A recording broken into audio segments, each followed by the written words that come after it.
The Stanford-Binet Test of Intelligence, a psychological measurement of an individual's mental aptitude. Even though recognized as a modern tool which is commonly used, the administration of such a test never fails to raise a number of questions. Why is it used, and where? What does it measure, and what can be said of the results? None of us behaves without in some way using his ability to think, to reason, to solve problems. This is true whether we're on the job, at school, engaged in play, or just sitting in an easy chair using our imagination. And just as individuals vary in height, weight, and complexion, they also vary in their aptitude for learning.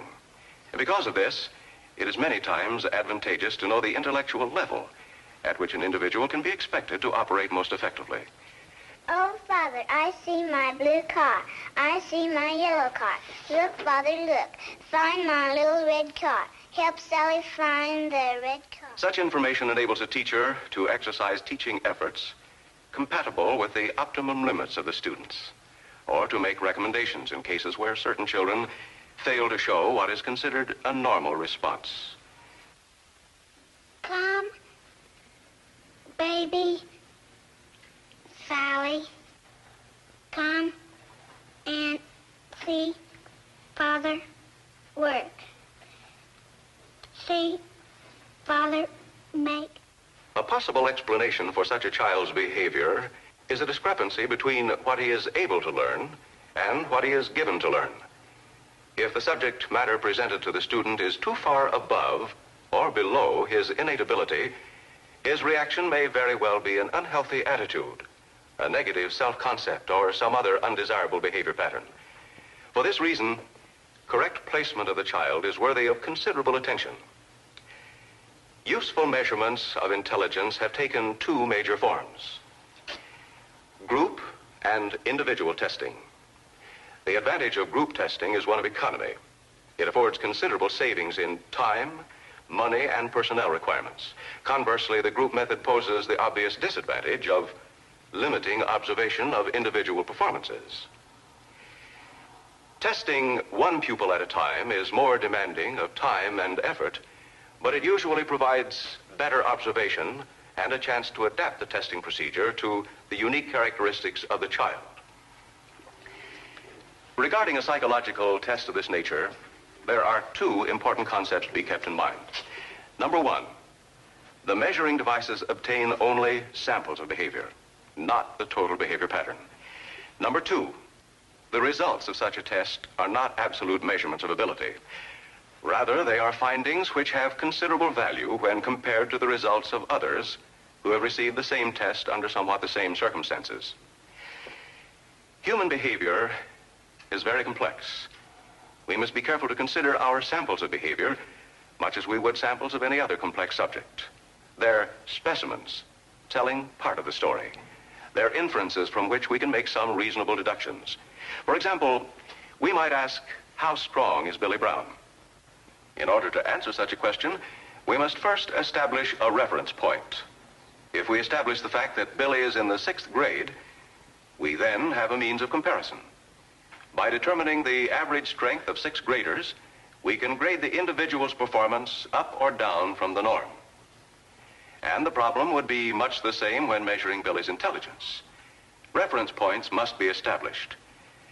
When we administer the Stanford-Binet intelligence test, we are making the comparison of an individual performance to the performances of a standardized group. The Stanford-Binet is composed of a series of problem-solving tasks, each task constituting an item located within a series of items found to be useful at different age levels. For example, the form board is used as a part of the series for year 2. Number concepts are assessed with the cubes at year 6. The ability to recognize absurdities in these pictures has been established for year 7. Each item has been selected from thousands of other possible items. Years of experimental efforts have produced the materials and problems now represented in the test. Each problem is representative of behavior that demonstrates differential passing and failing by youngsters at particular age levels. A manual has been prepared, which is to be used at all times throughout a period of testing. This assures standard procedures in administering and scoring. It also affords an accurate comparison of the test results to the results of an appropriate norm group. Any deviation from the use of this manual immediately renders the results highly questionable. A high level of professional competence is required on the part of the examiner. The Stanford Binet is not a tool to be used by the partially trained. The accuracy of the test is more dependent on skillful employment than on any other single factor. To actually study the administration of the Stanford Binet, let us take a look into one of our case histories. We have here the record of a boy. Johnny is not his real name, but for the purpose of our discussion, let us assume that it could be. Johnny is not responding to instruction as he should. His attitude is a source of real concern to his teacher.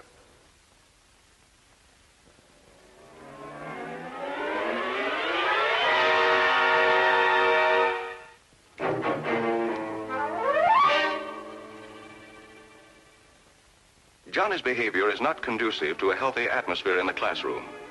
It becomes increasingly obvious that some corrective measure must be taken, not only for Johnny's welfare, but also for the rest of the students. But what and how? For some time, the teacher has been aware of circumstances in the boy's life which could very easily contribute to his present behavior. He's a new student. His family only recently moved into the community. He refuses to discuss his home and his parents. Yes, these are factors of possible influence, but the teacher feels he needs more information in order to plan intelligently for the boy's welfare. So, with the parents' consent, Johnny is referred to the Guidance Services Clinic for psychological testing. Upon his arrival at the clinic, Johnny is apprehensive about his strange surroundings, and in all probability, he's a little concerned about what he'll be asked to do. Such a reaction is not at all uncommon, and reducing or eliminating anxiety is the first concern of the examiner. Fear or other such feelings on the part of the person being tested may render invalid a test that conforms to otherwise standard procedures.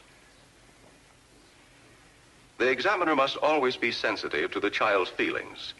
An atmosphere must be created in which the subject is willing and will try to do his very best. Once the examination is actually underway, the examiner must determine the age level at which the student will be able to successfully cope with all the problems. This is what is known as the child's basal age. Johnny's chronological age is 10 years, 3 months. One approach to testing Johnny would be to start him at the 9-year-old level and see how he does. Another method, the method being employed here, is to administer the vocabulary test first. From the results, it is fairly easy to determine an approximate age of operation. When I say a word, you tell me what it means. What is an eyelash? It's a small lash over the eye protecting on the eyelid, protecting the eye. Okay. What does haste mean? Haste. Hurry. All righty. What does lecture mean? Lecture. Speech or talk. All right. And what do we mean by Mars? One of the 7 planets. There's the 4th planet. Johnny knows 15 words on the vocabulary chart. 11 is the requirement for the 10-year level, 14 for the 12-year. Johnny's performance indicates to the examiner that chances are the basal age of the child would be at the 10-year level. So he continues his testing with the remaining items at level 10. $50,000 and 17 families lost their homes. In saving a girl who was asleep in a bed, a fireman was burned on the hands. Oh, okay, that's very good. Now tell me what you read. Begin at the beginning and tell me everything you can remember. New York, September 5th. A fire broke out last night near the center of the city, and several families lost their houses or homes. A girl who was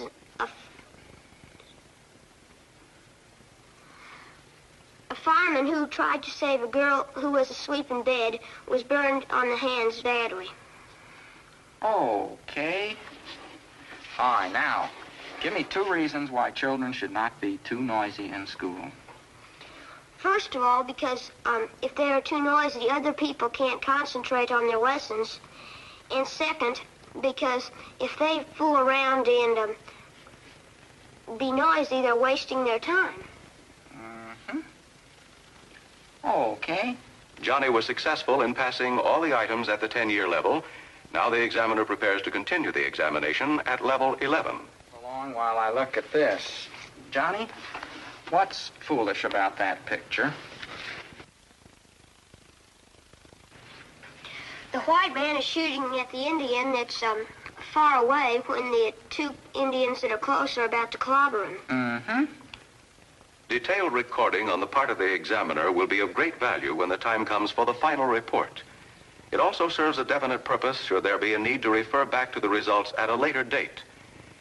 In grading the response, a plus is required for credit. When Johnny is successful with a problem, the examiner scores it with a plus and goes to the next item. Johnny, listen and see if you can understand what I read. Donald went walking in the woods. He saw a pretty little animal he tried to take home for a pet.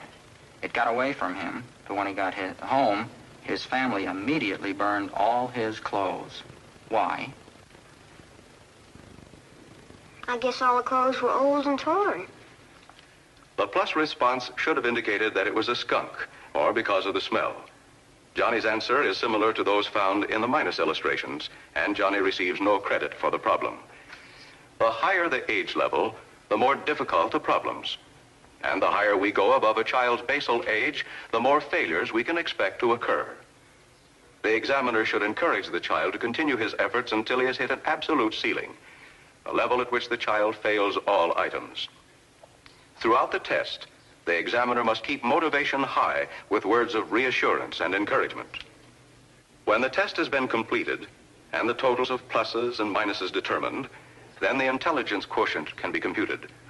Johnny's results were recorded like this. It should be recognized that the IQ figure of 112 is only a relative estimate of Johnny's intellectual status. There is always a certain amount of error involved. Errors caused by factors involved in the testing situation, such as Johnny's mood, his well-being, his temperament. In addition, there is always some error in the testing instrument itself. The responsibility for minimizing possible error is that of the examiner. He should have a thorough understanding of human behavior. He should be well trained in the testing procedures, because even with all precautions taken, there are times when the test result should be thrown out because of invalidating circumstances. The error likely to occur within the test itself has been estimated and should be taken into account when considering a person's IQ. The error varies according to the IQ level. With Johnny at 112, the standard error estimate has been established at close to 5 IQ points. In other words, his true IQ would be somewhere between 107 and 117. And even then, we would be right only 2/3 of the time. To be right 99 times out of 100, we would have to quote his IQ at between 97 and 127. Another thing to consider is that the IQ figure of 112 can result from more than one distribution of pluses and minuses. For instance, if Johnny at a chronological age of 10 years and 3 months has established a basal age for himself of 8, the resulting score might have been the same, but qualitatively, his mental aptitude would not be the same. Thus, we can see that the actual IQ number should be interpreted with a firm degree of caution.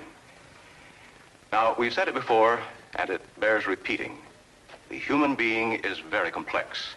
There are physical, sociocultural, and psychological aspects in each life which must be considered. We should not expect one test, the Stanford Binet or any other, to give us all the available information about any one person. We are able to gain some insight as to intellectual status and some clues as to how a person is making use of what he has. But such information has its greatest usefulness when correlated with other aspects of an individual's life. And so, on the surface at least, there appears to be no physical basis for Johnny's problems. The one irregularity in his history is that he doesn't seem to be eating a well-regulated diet. And he has indicated that he has to take care of getting many of his own meals. I have something I'd like to say here. I visited the family quite recently and found that the mother was aware of some of Johnny's difficulties. She said she was happy at the interest the school has shown and that she wanted to cooperate in any way possible. She proved her point by sharing with me the information that a family emergency has disrupted their routine. This probably accounts for Johnny's fixing his own meals. Oh, and another thing. All this has happened at a most unfortunate time. As you know, they moved here only recently, and such a move always leaves a wake of confusion. There needs to be a period of readjustment, and it appears that Johnny may be right in the middle of that. Intellectually, Johnny should be able to cope with the school's curriculum. Perhaps his difficulties do stem from other sources. Well, observations listed here might serve as clues. When Johnny first entered the classroom, he was apprehensive, held back. He moved his chair so that the table was between the examiner and himself. Fitted together, the various findings began to form a more definite picture. Johnny was carrying a comparatively heavy emotional load. For several months, the boy had had the responsibility for his own welfare due to an unfortunate family situation. The findings of the test indicated Johnny could be somewhat above average in his intelligence. But because of the accumulated strain placed upon him, his behavior was not like that of the other children in his age group.